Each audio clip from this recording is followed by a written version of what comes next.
Hoje é o Dia Nacional do Futebol. A data foi escolhida em 1976 como uma homenagem ao time mais antigo em atividade do país, o Esporte Clube Rio Grande, do Rio Grande do Sul, fundado em 1900. O futebol é a paixão de muitos jovens que partem para a carreira de jogador na esperança de uma vida melhor. Mas, diferente das grandes estrelas, muitas vezes é preciso driblar salários baixos e contratos curtos.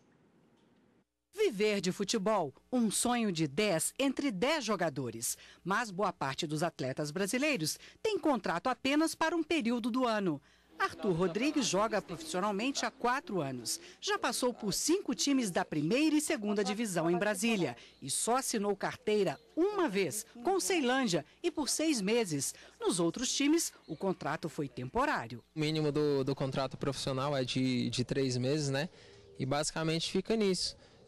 Primeira divisão, a gente chega a assinar um contrato de 6 meses, mas assim, quando o campeonato acaba, assim, encerra as atividades naquele clube em que o atleta está vinculado, o contrato é rescindido e aí o jogador tem que partir para a sua segunda opção. Hoje o zagueiro de 22 anos tem contrato de 3 meses com o Samambaia, da segunda divisão.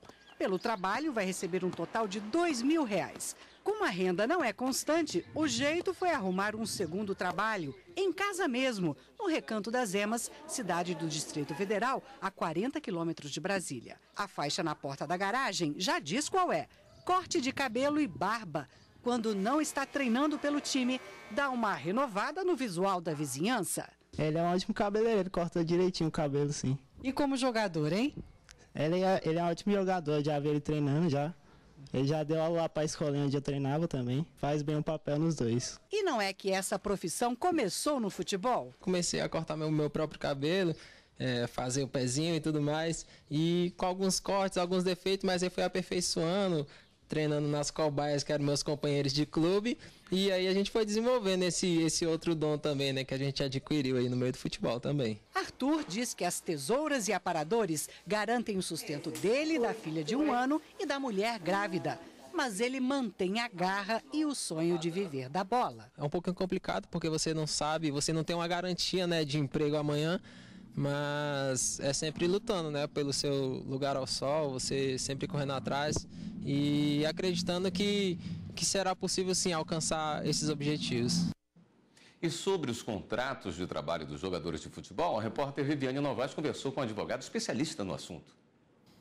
Os contratos de futebol são regidos pela Lei 9.615 de 1998, a chamada Lei Pelé. A gente conversa agora com o advogado César Lima. O que diz a lei sobre o prazo de duração do contrato?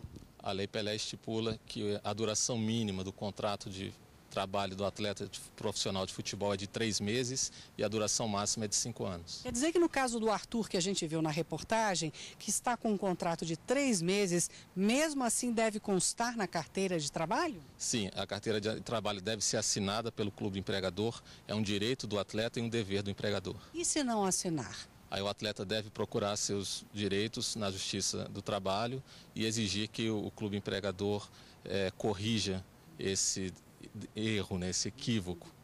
Qual a importância de se ter o registro em carteira? É muito importante para todos os fins, principalmente os previdenciários, incluindo o tempo de aposentadoria e também no caso de um atleta profissional, é importante também por causa da assistência médica que pode ser fornecida pelo INSS no caso de alguma contusão ou de alguma lesão que o incapacite temporariamente para a prática do esporte. A partir de que idade pode-se assinar o contrato de futebol? A Lei 9.615 de 98 determina que a idade mínima para assinatura de um contrato profissional de futebol é 16 anos de idade. O que diz a lei sobre a possibilidade de uma rescisão de contrato antes do tempo previsto? Bem, a lei estipula 2 valores de multa, vamos chamar assim, a cláusula rescisória. Para negociação com clubes no exterior, esse valor é de até 2.000 vezes o salário mensal do atleta.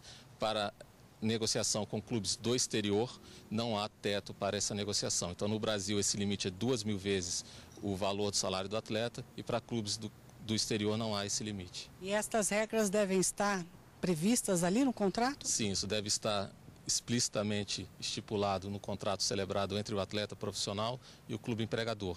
Todas as cláusulas referentes ao contrato precisam ser claras e devem estar definidas no contrato de trabalho. É o contrato de trabalho que vai reger essa relação entre o clube e o atleta.